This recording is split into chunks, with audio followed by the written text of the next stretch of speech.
Prédica número 2534, dada por el pastor Carlos Estal el miércoles 11 de febrero del 2015. Continuación, libro de Santiago, ejemplos de las pruebas Nashá de Israel. Estamos en el libro de Santiago y vamos a leer la porción en la que estamos. Vámonos por favor a Santiago. Santiago capítulo 1, versos del 1 al 4. Ya llevamos como 4 semanas en estos versos. ¿Estamos allí? Muy bien. Santiago, siervo de Dios y del Señor Jesucristo, a las 12 tribus que están en la dispersión, salud. Hermanos míos, tened por sumo gozo cuando os halléis en diversas pruebas, sabiendo que la prueba de vuestra fe produce paciencia. Mas tenga la paciencia su obra completa, para que seáis perfectos y cabales, sin que os falte cosa alguna. Amén. Así es que estamos estudiando el tema de las pruebas y la conexión que hay entre las pruebas y la paciencia, y la conexión que hay entre la paciencia y el ser hechos perfectos y completos.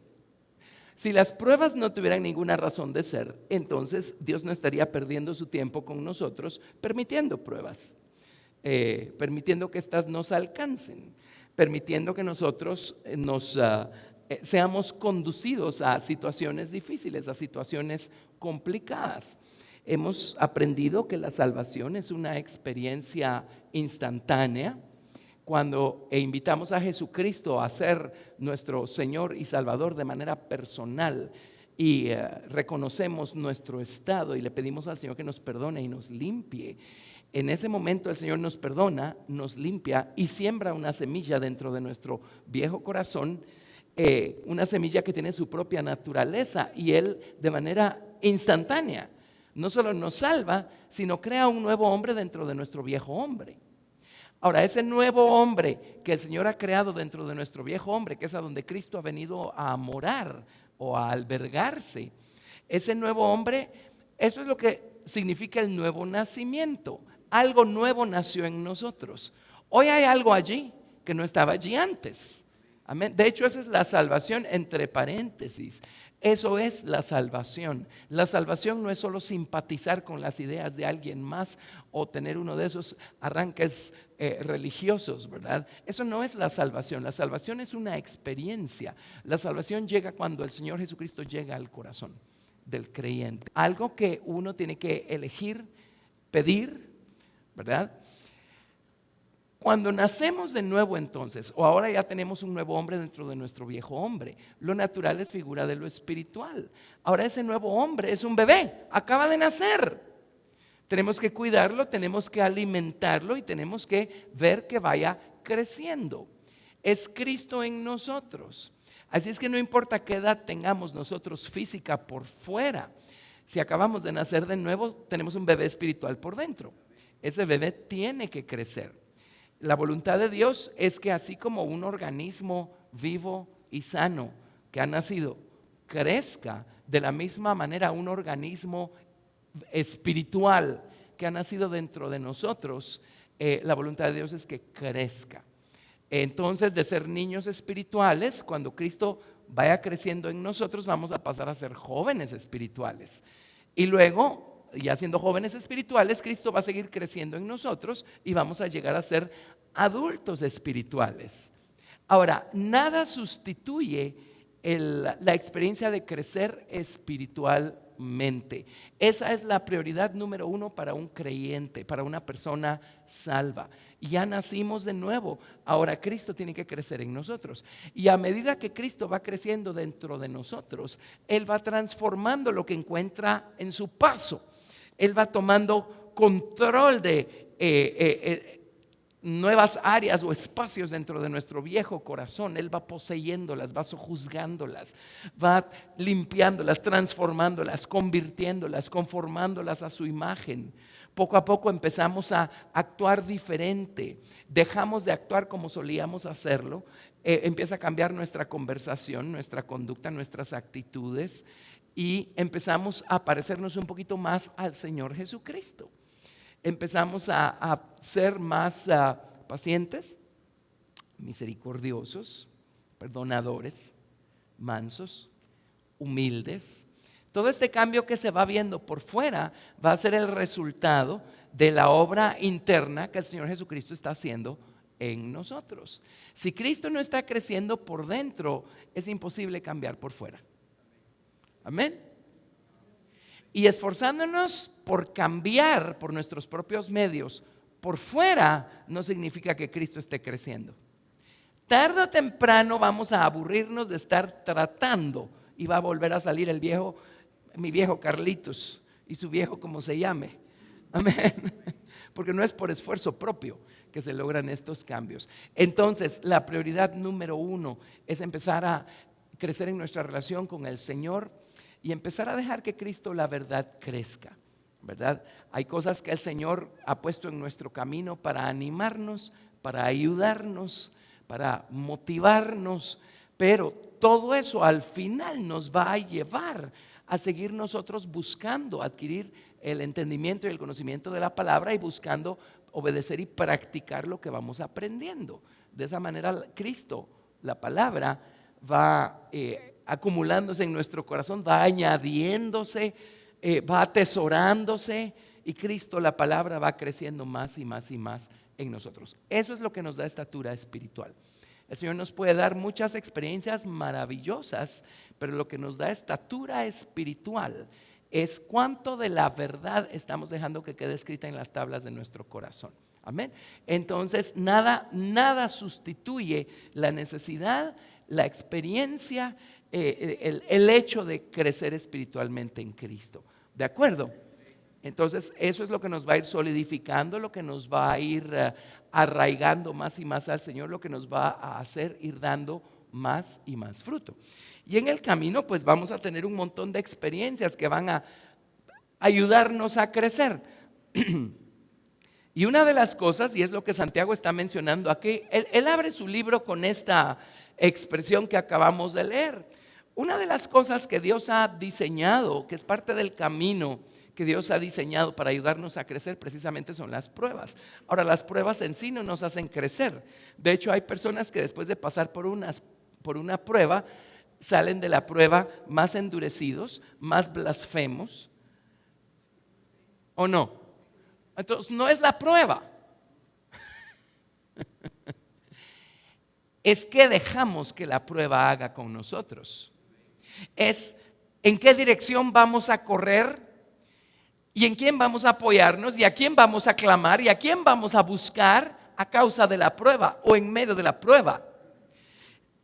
Cuando dejamos que la prueba haga la obra que Dios quiere que haga, estas presiones, estos problemas, estas situaciones, bueno, número 1, van a exhibir profundidades de nuestra voluntad que estaban allí y que no había manera que nosotros lográramos ver. Entonces, si amamos al Señor con todo el corazón, vamos a ir al Señor y le vamos a decir: Señor, puedo ver niveles de enojo que no veía antes, puedo ver niveles de impaciencia que no veía antes, puedo ver niveles de incredulidad que no veía antes. Gracias por sacarlos a luz. Y no hay como la presión, ¿verdad?, para que salga a luz. El otro día que hizo erupción el volcán, los volcanes hacen erupción porque se acumula la presión. Hasta que se acumula la presión sale la ceniza. Entonces Dios no va a retraer su mano. Si estamos llenos de ceniza por dentro, el Señor va a hacer que se acumule la presión, porque anda detrás de que salga la ceniza. ¿Lo ven? Entonces, una de las primeras cosas que va a conseguir el Señor en nosotros a través de las pruebas es que a fuerza de la presión va a salir a luz, ¿verdad?, aquello que todavía queda en nosotros que es contrario a la naturaleza de Cristo, para que se lo llevemos al Señor y el Señor nos limpie de eso, ¿verdad? Luego, ¿qué más? Las pruebas producen paciencia, dice, y les definí la palabra paciencia. Del diccionario Thayer, paciencia significa constancia y soportar con gozo. Paciencia significa no titubear del propósito deliberado y de nuestra lealtad a la piedad. Así es que a través de las pruebas, Dios nos prueba o nos examina. Examina para ver, Él ya lo sabe. Realmente es para que nosotros descubramos cuán sinceros somos cuando decimos: Señor, no importa si el camino se pone duro, yo nunca me voy a desprender de ti y voy a permanecer fiel a ti hasta el final. Ajá. Eso por regla general lo decimos en un servicio en donde el fuego del Espíritu Santo está presente y tenemos la fuerza de la unidad y todo lo demás. Día domingo. Pero entonces viene el día lunes. Estamos allá afuera, solitos, ahí no está físicamente la hermandad, aunque ya les expliqué cómo no desprendernos nunca de la hermandad, aunque no estemos físicamente cerca. Amén. Allí no va a estar la misma fuerza de la gloria de Dios concentrada como se concentra aquí en medio de nosotros. Y de repente empiezan las pruebas, ¿verdad? Y ustedes saben que las elecciones que hacemos por Dios cuando nos está yendo bien en todo, pues son válidas, pero no lo son tanto como las elecciones que hacemos por Dios cuando nos está yendo mal en todo. Es allí donde Dios quiere ver una elección. Yo a eso le llamo las elecciones frías, ¿verdad? Las elecciones que hacemos en caliente son las que hacemos aquí, o cuando nos está yendo re bien y estamos siendo exaltados y bendecidos.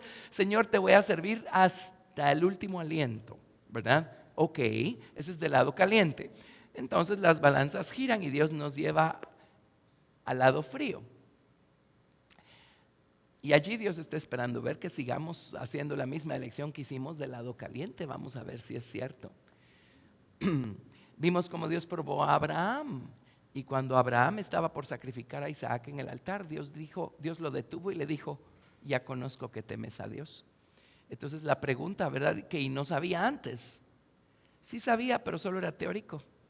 Hasta aquí solo era una confesión que había hecho Abraham, pero no habíamos visto afirmada esta confesión por medio de una acción. ¿Y qué acción más dramática que poner en el altar al heredero de las promesas? Y Abraham estuvo dispuesto a ponerlo en el altar. Y es todo lo que Dios quería ver.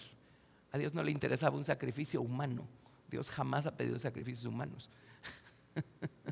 Amén.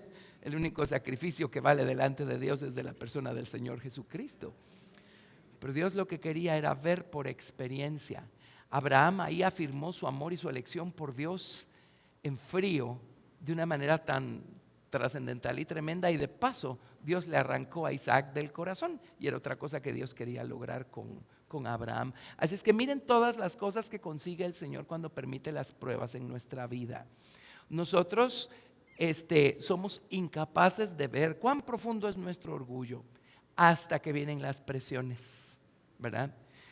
Por el otro lado, somos incapaces de ver cuán independientes somos y cuán autosuficientes nos creemos hasta que Dios nos pone en una situación en la que no podemos hacer nada. Todas estas cosas producen paciencia también. Uno, a pesar de las pruebas, sigue eligiendo poner sus ojos en la meta y seguir caminando y seguir progresando. Entonces eso nos arraiga, solidifica nuestra paciencia. Y la paciencia finalmente, o la perseverancia o la constancia, nos va a llevar a ser hechos perfectos y completos. Perfecto es algo que ocurre o se declara cuando algo llegó al final del proceso. Mientras no estemos en el final del proceso, todavía no está perfecto. Pero el proceso nos va encaminando, porque Dios está buscando hacernos perfectos y completos. Entonces Dios nos está encaminando con cada cosa que permite, con cada prueba que atravesamos. Dios nos está perfeccionando. La prueba está sirviendo para que nos despojemos de áreas nuevas de nuestro orgullo, de nuestra carne. La prueba está sirviendo para que afiancemos nosotros nuestra elección por el Señor Jesucristo. La prueba sirve para muchas cosas. La prueba está sirviendo para arrancarnos del corazón amores extraños que estaban allí, como en el caso de Isaac, ¿verdad? En el corazón de Abraham. Y entonces vimos algunos ejemplos, empezamos a ver algunos ejemplos. Vamos a seguir y así podemos ir ilustrando todas las diferentes ramificaciones de esta cosa. Si nosotros no estamos bien instruidos en estas cosas, cuando llegan las pruebas, si estamos mal instruidos, vamos a empezar a dudar acerca de la bondad y de la sabiduría y de la justicia de Dios. Y por regla general, cuando lo único que entendemos es el lado del placer de Dios, cuando Dios nos pone del lado del dolor, allí nos damos cuenta de cuán poco lo conocemos. Empezamos a quejarnos, a refunfuñar, a dudar de Dios, empezamos a reclamarle a Dios, empezamos a pensar que Dios ya se fue de vacaciones o nos perdió de vista o de plano Dios no nos ama porque miren todo lo que me está pasando y no hay manera que Dios responda. Y ahí nos damos cuenta de cuán poco conocemos a Dios. A lo largo de los años les he explicado que en los caminos de Dios hay un balance perfecto. Hay placer en un lado de la balanza, pero si es una balanza, vamos a encontrar dolor del otro lado. Si no, sus caminos no estarían balanceados.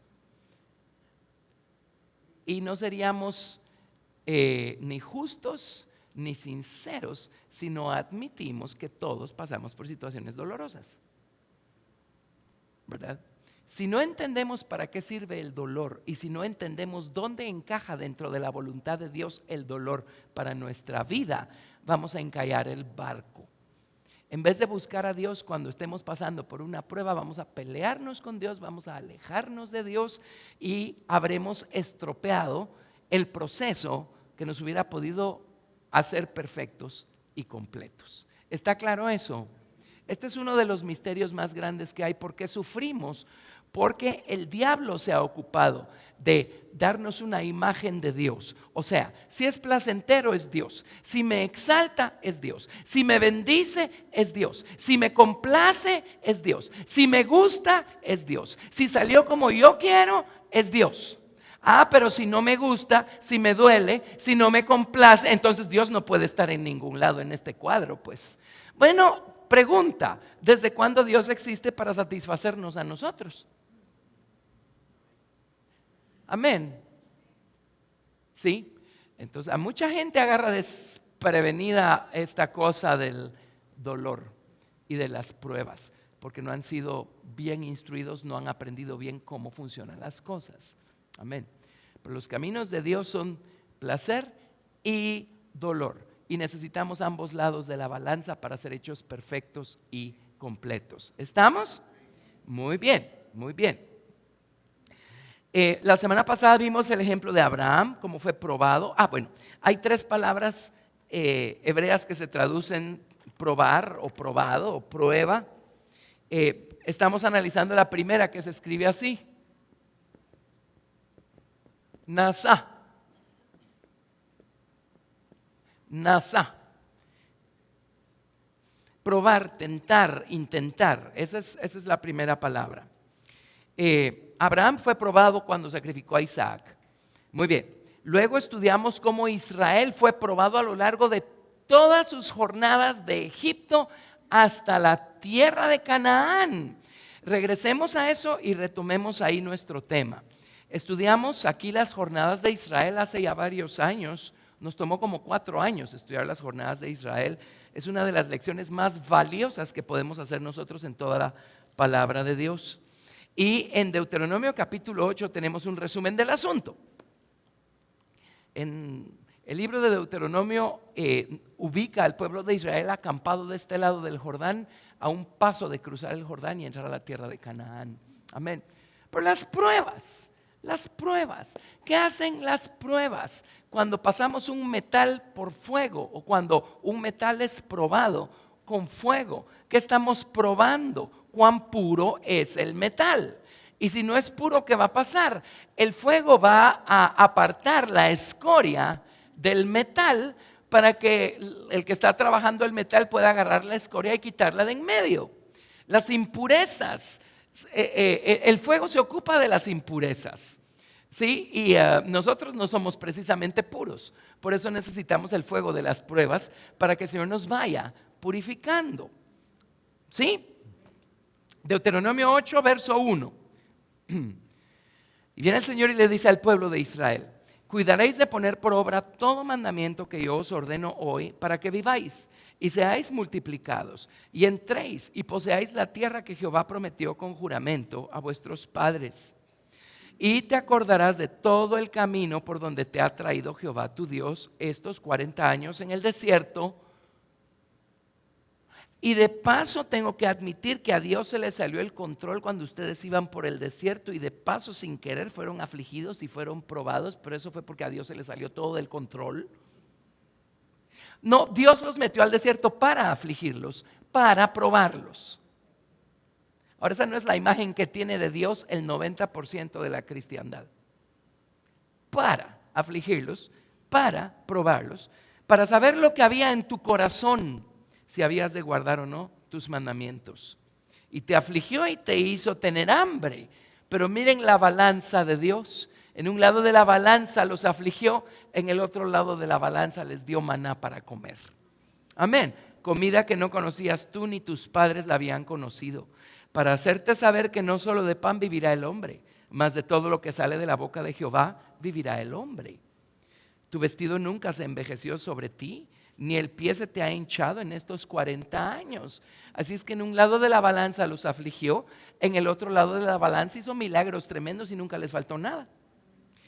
Dice: guardarás pues los mandamientos de Jehová tu Dios, andando en sus caminos y temiéndole.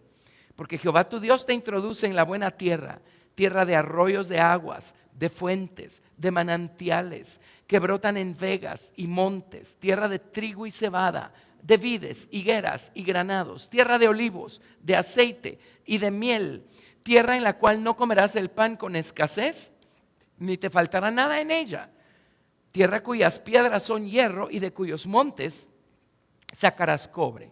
Entonces aquí viene la segunda pregunta.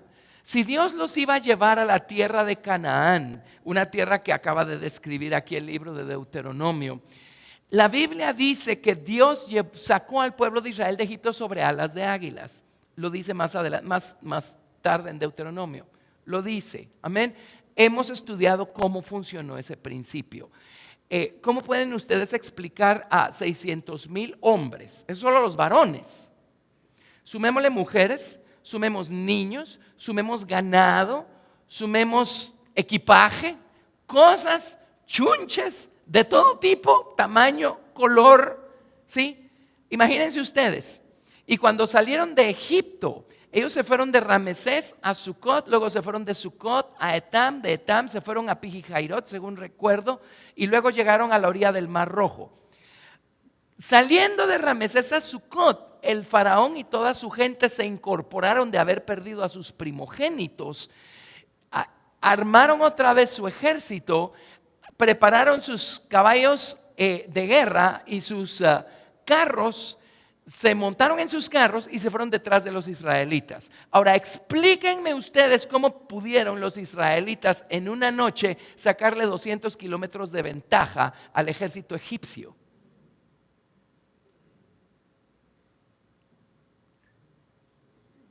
Excepto que Dios los llevó sobre alas de águilas, en más de un sentido. Y una vez estudiamos ese principio. Por ejemplo, ¿se acuerdan de una ocasión en donde creo que fue cuando se levantó una gran tormenta en el mar y Jesús vino a ellos andando sobre las aguas? Y Pedro se bajó a caminar sobre el agua, ya conocen la historia. Finalmente se subió Pedrito a la lancha, se subió Jesús a la lancha, y en uno de los evangelios dice, y estaban a medio mar, porque lo dice. Y luego que subió Jesús a la lancha, en uno de los evangelios dice, enseguida llegaron a la otra orilla. Enseguida llegaron a la otra orilla. ¡Puf! Estaban en la otra orilla. Es todo un principio espiritual Amén. La voluntad de Dios no es que tengamos a su Espíritu Santo únicamente dentro de nosotros o sobre nosotros. Eso se llama tener al Espíritu Santo debajo de nosotros. No estoy diciendo sujeto a nosotros, estoy diciendo como nuestra carretera para caminar más rápido. Amén, amén, amén. Entonces aquí está la pregunta. Pues si pudo y llevarlos hasta la orilla del Mar Rojo de una manera milagrosa, porque no mejor de una vez se los lleva a la tierra de Canaán, fin del problema. Y les evita todas esas pruebas y dificultades y tribulaciones y aflicciones y angustias en el desierto. Bueno, es porque Dios es más inteligente que nosotros. Quitémosle a la vida las pruebas, llamémosle la vida, porque es Dios detrás. Quitémosle a la vida las pruebas y qué clase de seres humanos produciría. ¿Cómo terminaría un ser humano que nunca jamás en la historia ha pasado por algún tipo de prueba? A ver, viene alguien más que sí está pasando por una prueba, ¿qué clase de respuesta recibiría de alguien que nunca ha pasado por pruebas? ¿Misericordia cuál? ¿Por dónde? ¿Verdadera sabiduría para ayudarlo a salir? ¿Por dónde? ¿Lo ven? ¿Madurez? ¿Por dónde? A ver, papás que han corregido a sus hijos, ¿por qué los corrigen? O los corrigieron cuando era tiempo para corregirlos de esa manera. ¿Qué están tratando de hacer? ¿Lastimarlos o formarlos? Formarlos. ¿Formar qué? Carácter. El carácter correcto. ¿Lo ven? Amén. Por eso las pruebas. Por eso las pruebas. Dios no les evitó 40 años de desierto. Al contrario, Dios diseñó esa etapa de la jornada para probarlos. ¿Notan ese para? ¿Sí?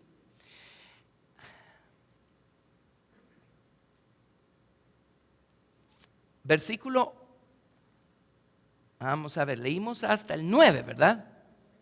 Describe las bondades de la tierra de Canaán y en el verso 10 dice: y comerás y te saciarás y bendecirás a Jehová tu Dios por la buena tierra que te habrá dado. Dice, cuando pase eso, cuando entren a la tierra de Canaán, cuídate de no olvidarte de Jehová tu Dios para cumplir sus mandamientos, sus decretos y sus estatutos que yo te ordeno hoy. Y no suceda que comas y te sacies y edifiques buenas casas en que habites, y tus vacas y tus ovejas se aumenten, y la plata y el oro se te multipliquen, y todo lo que tuvieres se aumente, y se enorgullezca tu corazón, y te olvides de Jehová tu Dios, que te sacó de tierra de Egipto, de casa de servidumbre, que te hizo caminar por un desierto grande y espantoso, lleno de serpientes ardientes y de escorpiones, y de sed, donde no había agua, y Él te sacó agua de la roca del pedernal, y que te sustentó con maná en el desierto, comida que tus padres no habían conocido, afligiéndote y probándote para a la postre hacerte bien. Y digas en tu corazón, mi poder y la fuerza de mi mano me han traído esta riqueza. ¿Qué hacen las pruebas? Forman la naturaleza de Cristo en nosotros. Entonces, con la naturaleza de Cristo formada en nosotros, Dios puede bendecirnos de maneras que nosotros hoy ni soñamos. ¿Lo ven? Y así como Dios bendijo al pueblo de Israel en Canaán, Dios nos lleva por el mismísimo camino para bendecirnos de esas maneras.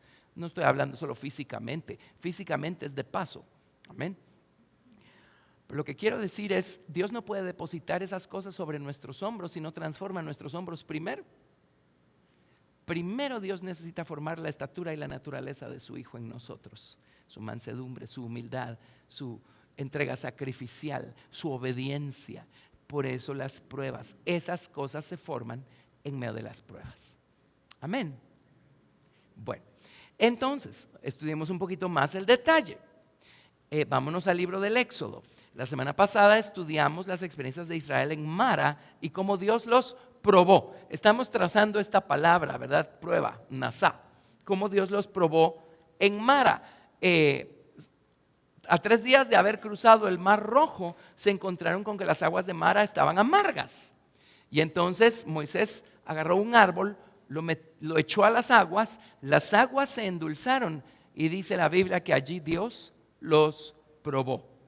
Eso estudiamos la semana pasada. Ahora vámonos a Éxodo 16 y veamos la siguiente etapa de la jornada. Éxodo 16. Partió luego de Elim toda la congregación de los hijos de Israel y vino al desierto de Sin, que está entre Elim y Sinaí, a los 15 días del segundo mes después que salieron de la tierra de Egipto. Y toda la congregación de los hijos de Israel murmuró contra Moisés y Aarón en el desierto. Y les decían los hijos de Israel: ojalá hubiéramos muerto por mano de Jehová en la tierra de Egipto, cuando nos sentábamos a las ollas de carne, cuando comíamos pan hasta saciarnos. Pues nos habéis sacado a este desierto para matar de hambre a toda esta multitud. A ver, analicemos eso. Cuando nos sentábamos a las ollas de carne y cuando comíamos pan hasta saciarnos, un montón de esclavos. ¿Cuándo han visto a esclavos comiendo de esa manera?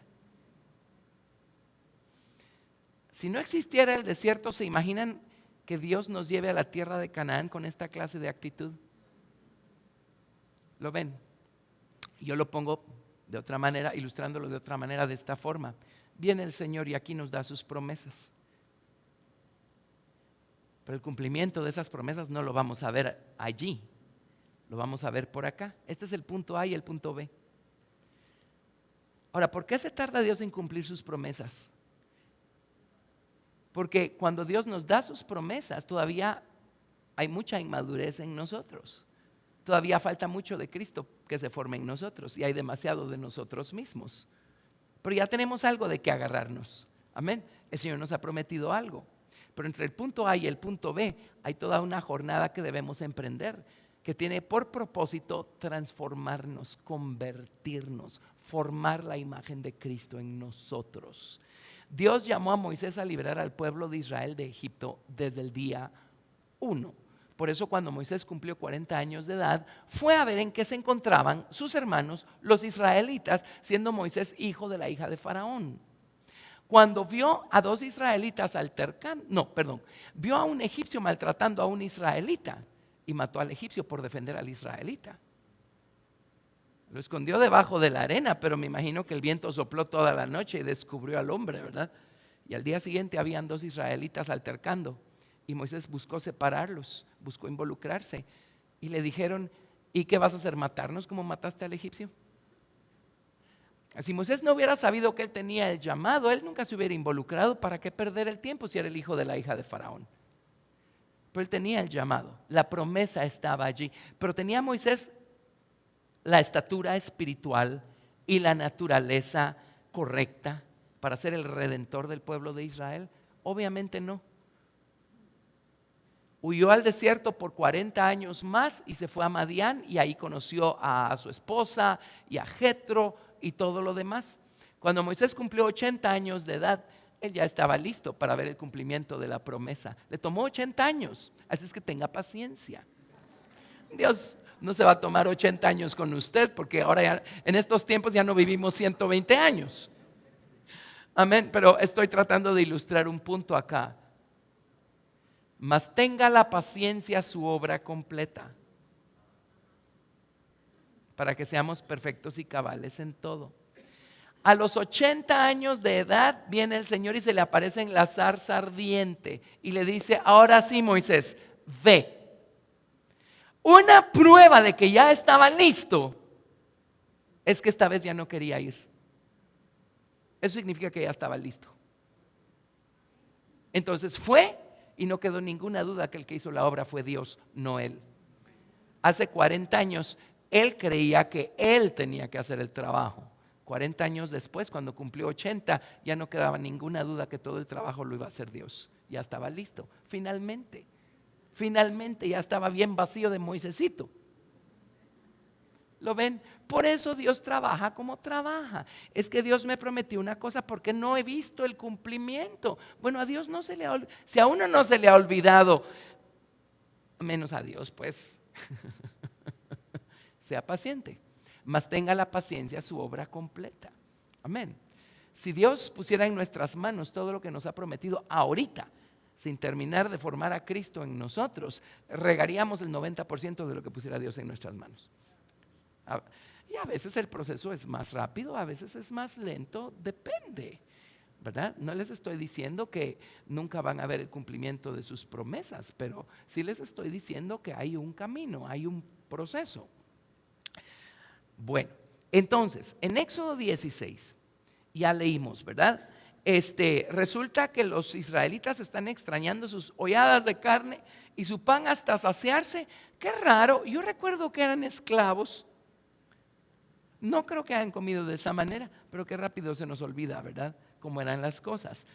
Un pequeño problemita hoy que conocemos al Señor. Ay, a mí me iba mucho mejor antes de ser cristiano.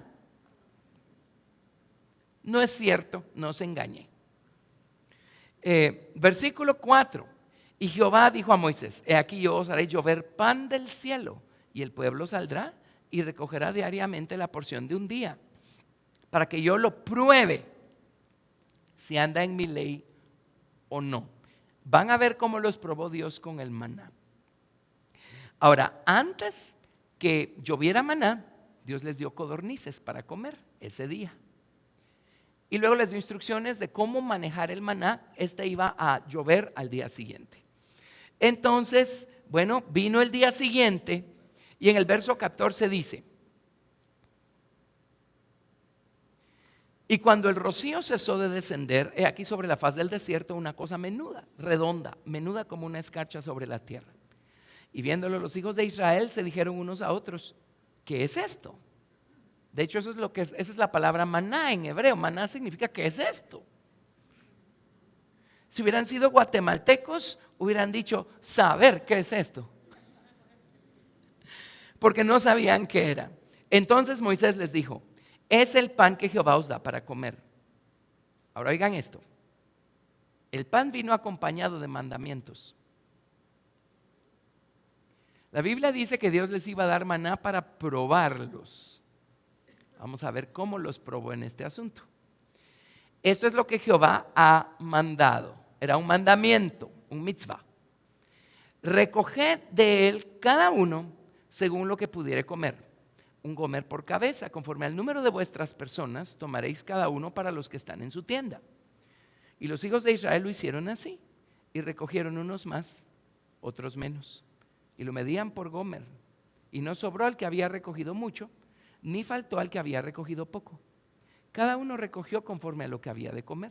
Y les dijo Moisés: ninguno deje nada de ello para mañana. Mas ellos no obedecieron a Moisés, sino que algunos dejaron de ello para otro día. Y crió gusanos y hedió, y se enojó contra ellos Moisés.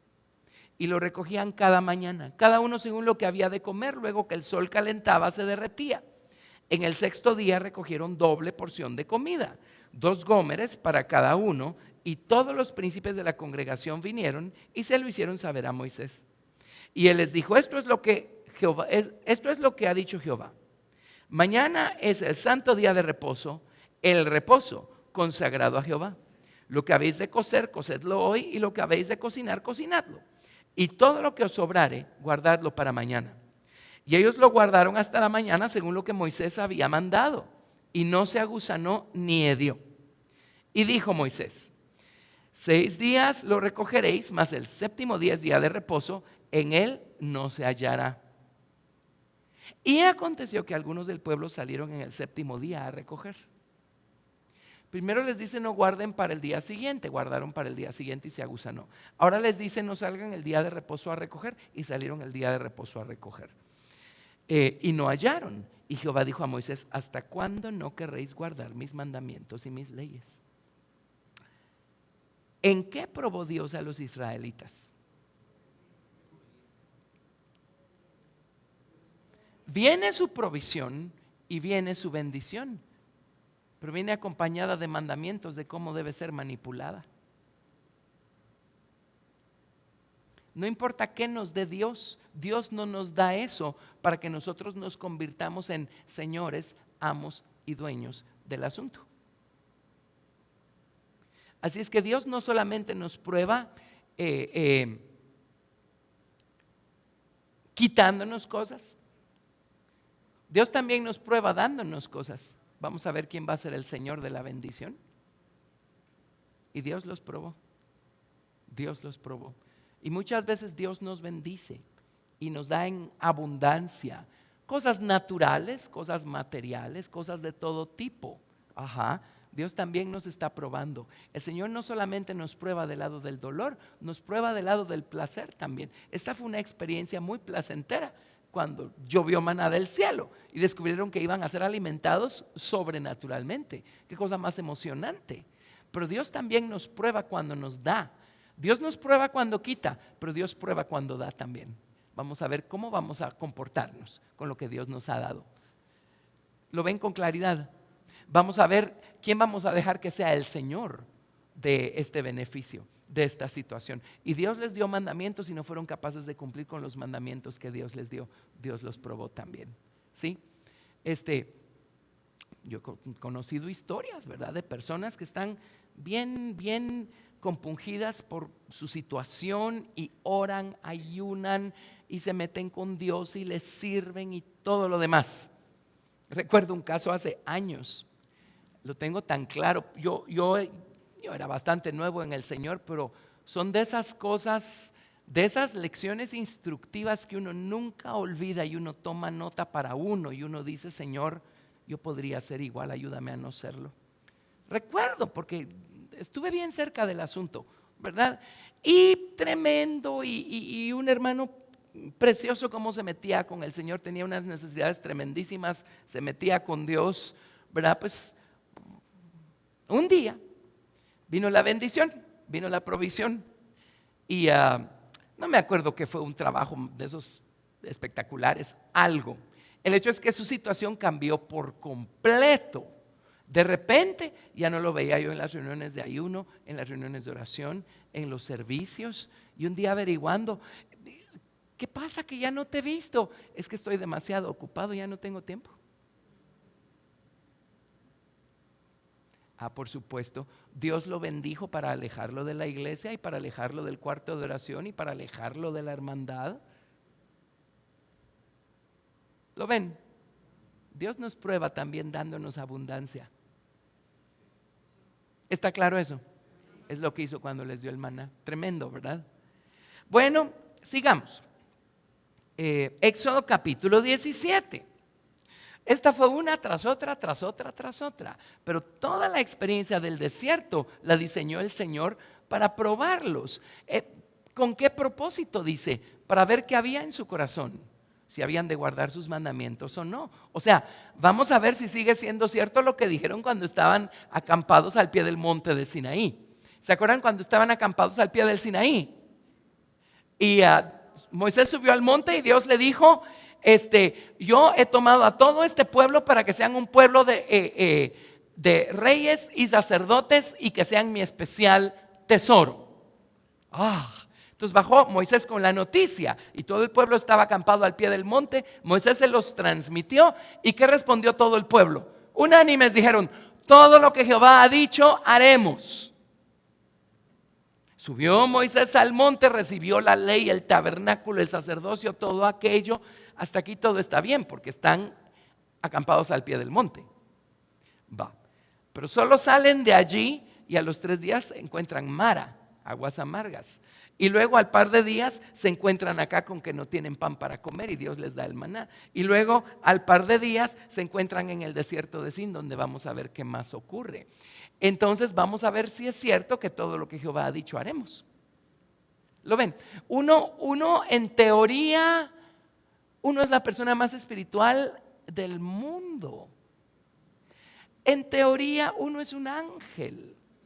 Todo lo que Jehová ha dicho haremos.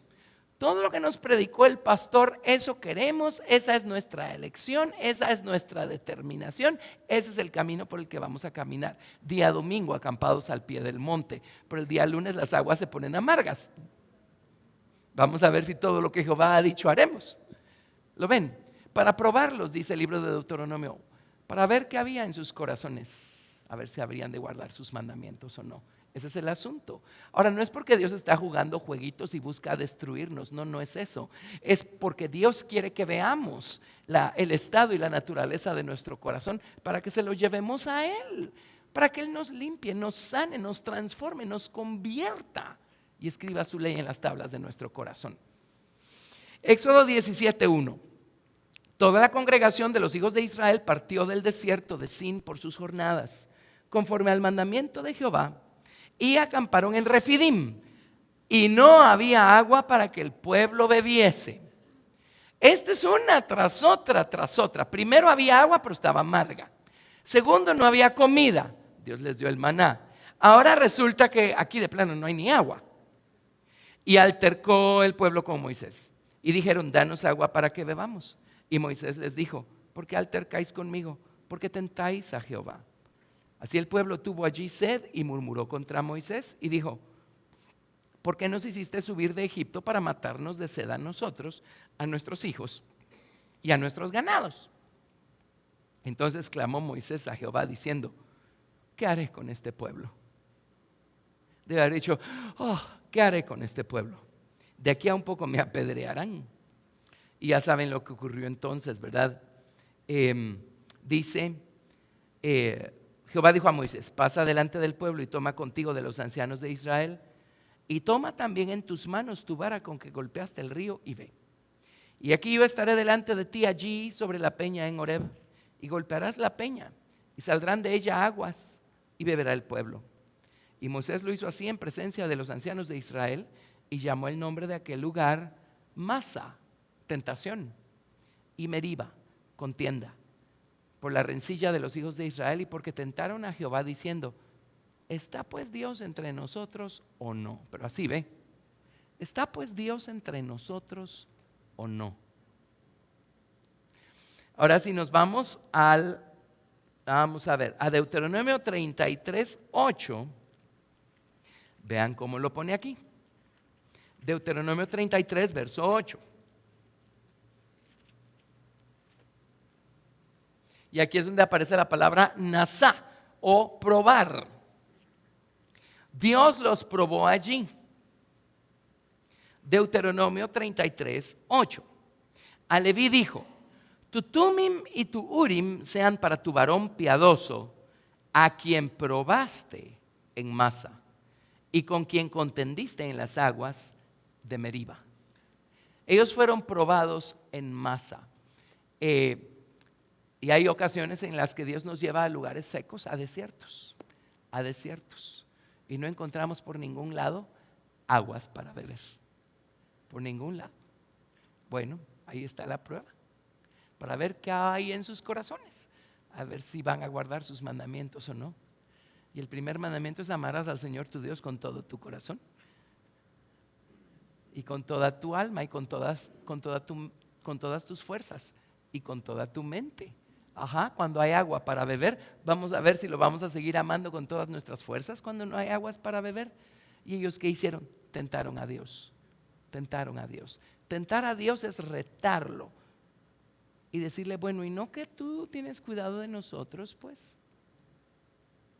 Y cuando sale algo de eso de nosotros, porque sale, tenemos que detenernos y admitir lo que está saliendo de nosotros, confesarlo y llevarlo al Señor y decirle, Señor, mi corazón necesita un poquito más de limpieza. Ven que poco conocían los israelitas a Dios. Todo lo que sabían de Dios hasta aquí era teórico, pero nada de esto estaba escrito en sus corazones y en sus voluntades. Y nosotros como creyentes sabemos mucho más de lo que somos. La mayoría de lo que sabemos es solo teórico. Amén. Si no existieran las pruebas, viviríamos engañados toda nuestra vida, creyendo que lo que somos es lo que sabemos.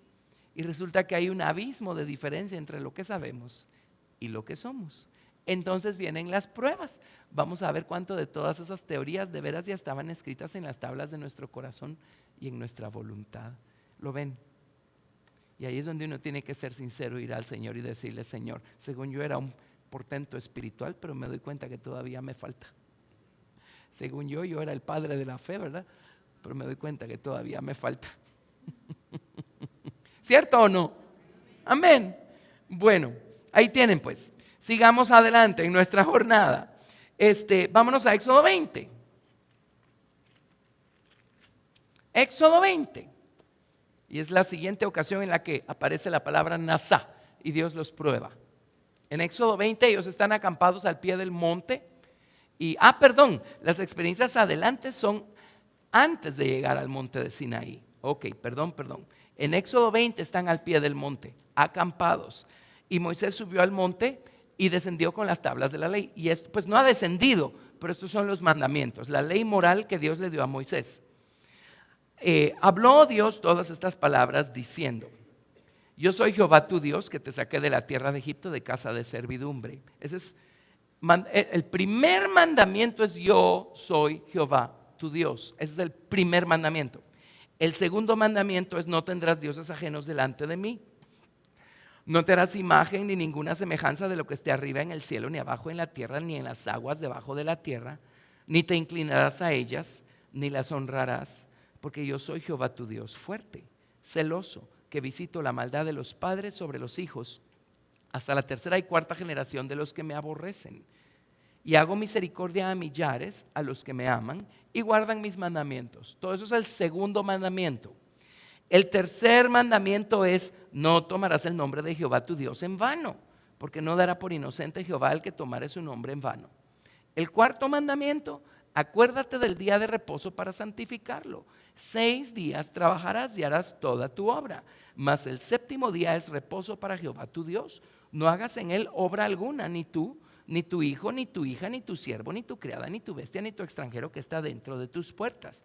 Porque en 6 días hizo Jehová los cielos y la tierra, el mar y todas las cosas que en ellos hay, y reposó en el séptimo día. Por tanto, Jehová bendijo el día de reposo y lo santificó. Ahora, entre paréntesis, que conste que no está diciendo qué día de la semana. Ese no es el punto. El primer reposo lo celebró el Hijo de Dios el séptimo día, al final de la semana creativa, cuando regresó y le presentó todas sus obras al Padre y dijo: Padre, es a ti a quien debo toda la sustancia que invertí creando todos los mundos, así es que a ti toda la gloria. A esas alturas no existía calendario gregoriano, ni siquiera calendario hebreo. No había concepto de lunes, martes, miércoles, jueves, viernes, sábado y domingo. ¿Qué importa qué día de la semana? Pero el Señor sí nos manda a reposar un día. Nos da 6 días para poner nuestra mente en nuestros asuntos, por un día en el que Él busca que pongamos nuestra mente y nuestro corazón en sus asuntos. Amén. Ahora, esa es la manera más básica de entender el cuarto mandamiento. Esa es la más básica. Porque luego el libro de Hebreos dice: el pueblo de Israel jamás encontró su séptimo día, en el capítulo 4. Así es que el reposo es otra cosa, no es un día de 24 horas. Amén. Bueno, verso 12. Honra a tu padre y a tu madre para que tus días se alarguen en la tierra que Jehová tu Dios te da. Sexto mandamiento: no matarás. Séptimo mandamiento: no cometerás adulterio. Octavo mandamiento: no hurtarás. Noveno mandamiento: no hablarás contra tu prójimo falso testimonio. 10º mandamiento: no codiciarás la casa de tu prójimo, ni codiciarás la mujer de tu prójimo, ni su siervo, ni su criada, ni su buey, ni su asno, ni cosa alguna de tu prójimo. Ahora oigan esto: todo el pueblo observaba el estruendo y los relámpagos y el sonido de la bocina y el monte que humeaba. Y viéndolo el pueblo temblaron y se pusieron de lejos. Y dijeron a Moisés: habla tú con nosotros y nosotros oiremos. Pero no hable Dios con nosotros para que no muramos.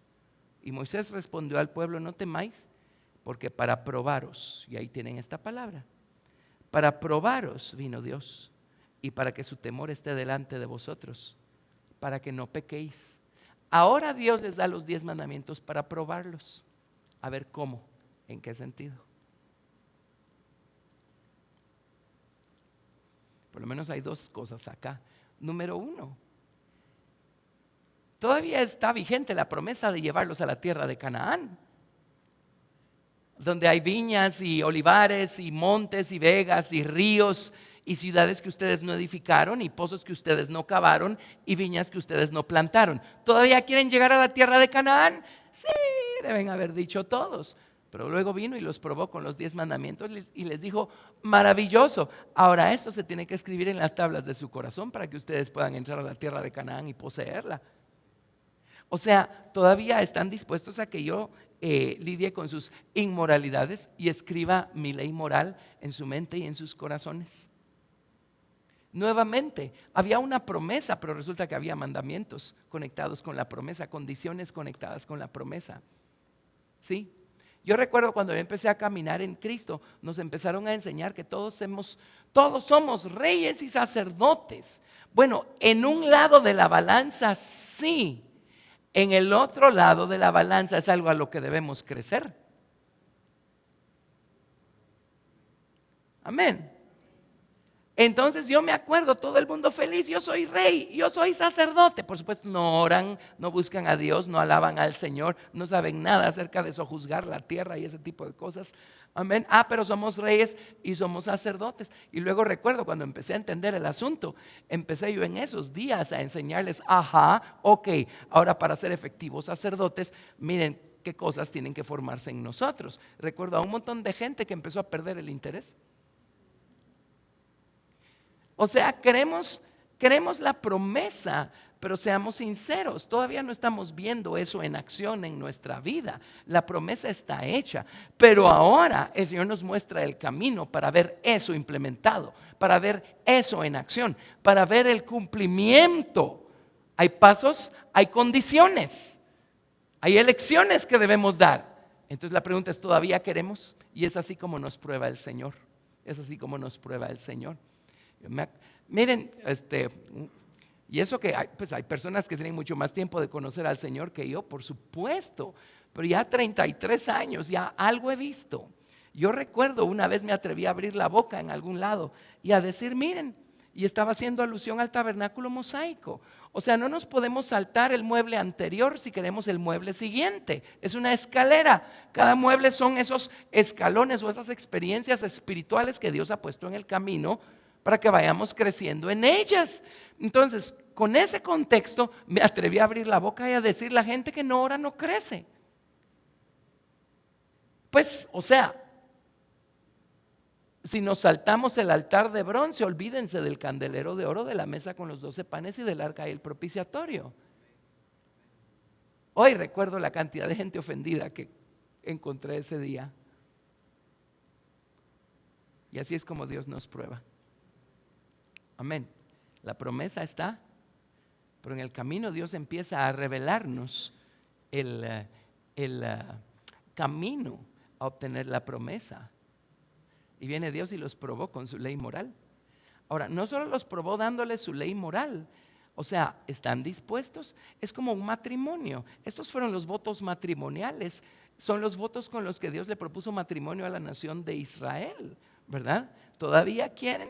En las buenas, en las malas, en salud, en enfermedad, en riqueza o en pobreza, todavía quieren. Y el día que uno se está casando, uno dice sí, hasta que viene la primer pobreza y la primera enfermedad, ¿verdad? A ver si todavía sí. No, es que la verdad que no nos llevamos muy bien y tenemos incompatibilidad de caracteres. Y yo no tengo por qué estar aguantando estas cosas. Y la misma historia con Dios. Ya los perdió, todavía están allí. Y luego hay otro asunto acá. ¿En qué contexto recibieron ellos la ley moral cuando estaban acampados al pie del monte de Sinaí? Dios descendió en fuego sobre el monte y el monte empezó a temblar y a humear. Y ellos empezaron a ver truenos, a ver relámpagos y a escuchar el sonido de una bocina estruendosa que iba en aumento. En otras palabras, la ley moral fue dada en medio de demostraciones tremendas. Los truenos hablan del principio de primero viene el rayo y después el trueno, ¿verdad? El relámpago. Allí tienen ustedes la nube y cuando hay una tempestad, primero vemos el relámpago y el relámpago aparentemente divide la nube en dos o separa. Pero luego viene el trueno y por así decirlo, el principio del trueno es que vuelve a unir lo que el relámpago separó. El relámpago y el trueno representan el principio de separación y unión. Y si queremos una nueva unión con Dios, tiene que haber una nueva separación.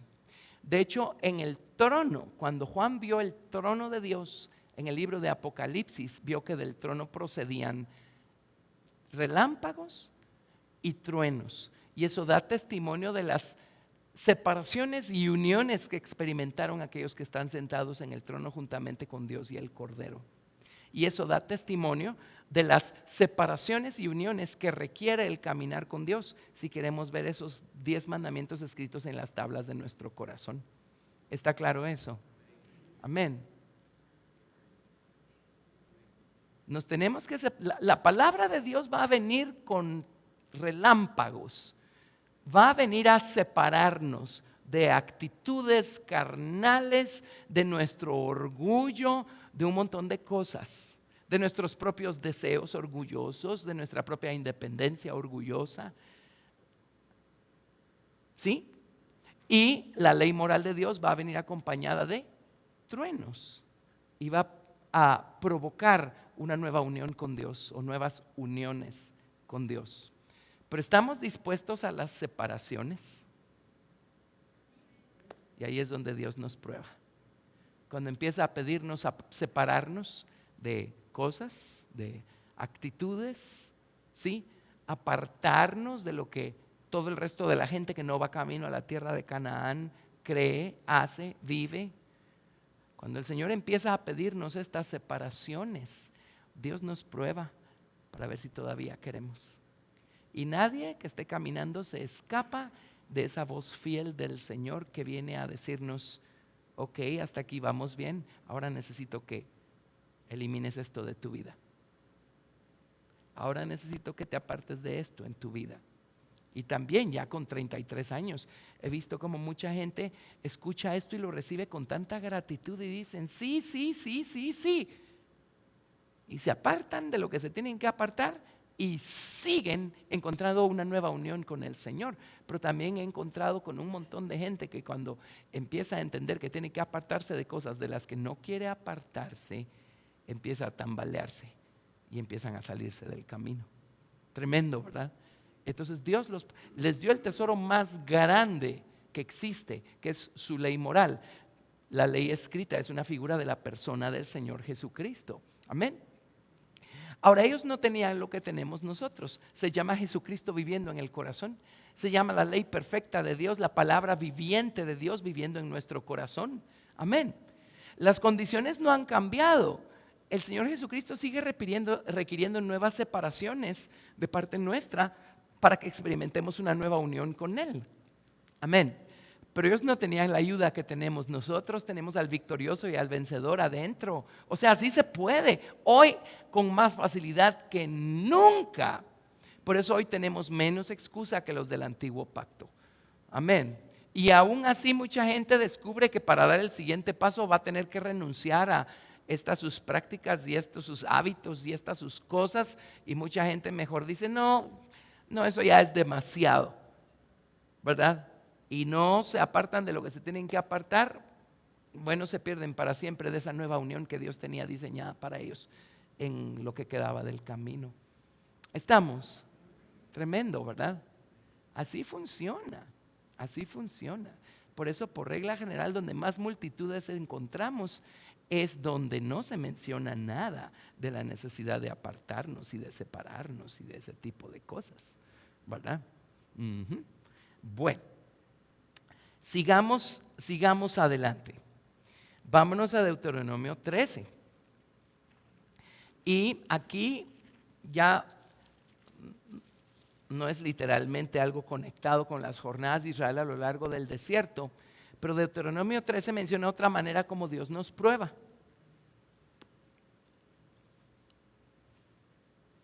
Deuteronomio 13. 13.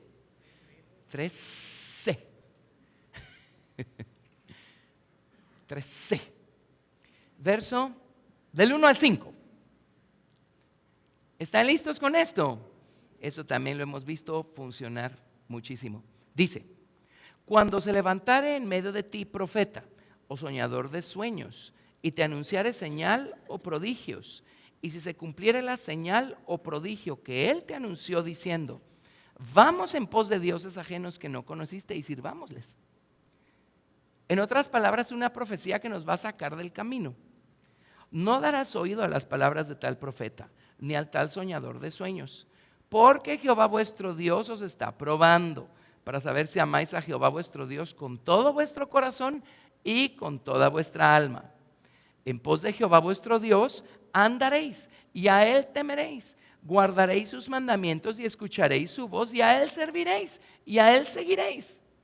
Tal profeta o soñador de sueños ha de ser muerto, por cuanto aconsejó rebelión contra Jehová vuestro Dios, que te sacó de tierra de Egipto y te rescató de casa de servidumbre, y trató de apartarte del camino por el cual Jehová tu Dios te mandó que anduvieses, y así quitarás el mal de en medio de ti. La cosa es que si tenemos nosotros un corazón inclinado al mal que no ha sido todavía regenerado, un lado de nuestro corazón que todavía no ha sido regenerado, alguna aventurilla que todavía albergamos nosotros por ahí en algún rincón del corazón y está bajo control. Hay personas que todo lo que están esperando es que alguien les dé ánimo para darle rienda suelta a eso, y pum, y se van. Y luego, pero ¿por qué caminaste? ¿Por qué te saliste? ¿Por qué vas por allí? Es que por el consejo de alguien, por la palabra de alguien, por lo que alguien me dijo. Muchas personas solo están esperando que alguien les diga, que alguien les marque el camino para entonces hacer lo que siempre han querido hacer, pero la cosa estaba bajo control hasta que no vino alguien y se los dijo. ¿Me explico con esto? Entonces el Señor viene y nos prueba también, permitiendo que la gente nos anime a salirnos del camino, permitiendo que la gente nos convenza que no es para tanto. Dios lo permite. Incluso, pues aquí estamos hablando de profetas que vienen a sacar del camino a las personas. Los hay. Ahora, lo más frecuente que encontramos hoy en día, la profecía es válida, es un don de Dios, es procurar los mejores dones, dijo Pablo, y al que puso encabezando la lista es el don de la profecía. Amén. Sí, no estamos hablando del don genuino de la profecía, pero se abusa tanto de esto que empiezan a darle dirección a la gente y empiezan a hacerlos dar pasos por un camino que no es el que Dios les está marcando. Y una vez, sin entrar a tantos detalles, y algunos de ustedes se acordarán de la historia, pero una vez en un grupo, en algún lado, fuera de Guatemala, recibieron una profecía, ¿verdad? De que pues, bueno, voy a decir sin decir, voy a tratar de no decir demasiado porque estamos saliendo por internet, ¿verdad? Pero la profecía básicamente era que esta persona iba a ocupar tal posición de autoridad y esta persona iba a ocupar tal posición de autoridad en X contexto en su país. No es algo que pasó en Guatemala, pero es algo que vivimos bastante de cerca también. Entonces empezaron a trabajar buscando hacer que la cosa pasara. Y se movieron ellos en esta dirección, movieron a toda la congregación en esa dirección. Para hacerles corta la historia, ni esta persona llegó a esa posición, ni esta persona llegó a esa posición, y solo hicieron pedazos la congregación. Luego, por financiar esa profecía, ¿verdad?, se metieron a Honduras y buscando la manera de financiarla, pues no digo que fue de adrede, pero al final terminaron brincándose los límites y haciéndolo de una manera no muy legítima. Total que fue una catástrofe, fue un desastre. Y esa fue otra de esas grandes lecciones que a mí se me quedaron grabadas, y ahí es donde yo entendí este principio. Dije, qué cierto es lo que hizo el Señor, y conocemos a la persona que dio la profecía, pues no personalmente, pero estuvimos con Él en un contexto tremendo, vimos a Dios moverse de maneras tremendas a través de esta persona. Entonces nosotros lo discutíamos y pensábamos, pero aquí ¿qué pasó? Porque esta persona que dio la profecía, pues vimos su fruto, hemos leído sus libros, es otra cosa, pues de ahí sí, ¿verdad? Lo que logramos descubrir es que Dios estaba probando a este grupo de gente con esa profecía. O sea, nunca pasó, pero Dios probó a este grupo de gente y abrazaron eso. Y abrazar eso significaba dar uno que otro paso un poquito afuera de la voluntad perfecta de Dios y los dieron y se metieron en problemas. ¿Lo ven? Entonces Dios nos prueba de esa manera también. Nunca dejen que nada los saque del camino. Pero cuando el corazón no es recto, un corazón que no es recto delante de Dios solo está esperando una excusa para salirse del camino. Amén. Y Dios nos prueba también de esa forma. Bueno, ya vimos cómo Dios probó a los israelitas en el desierto. La otra semana, Dios mediante, vamos a ver cómo Dios probó a los israelitas en la tierra de Canaán. Y ahí vamos a aprender unas cosas increíbles también. ¿Estamos aprendiendo algo?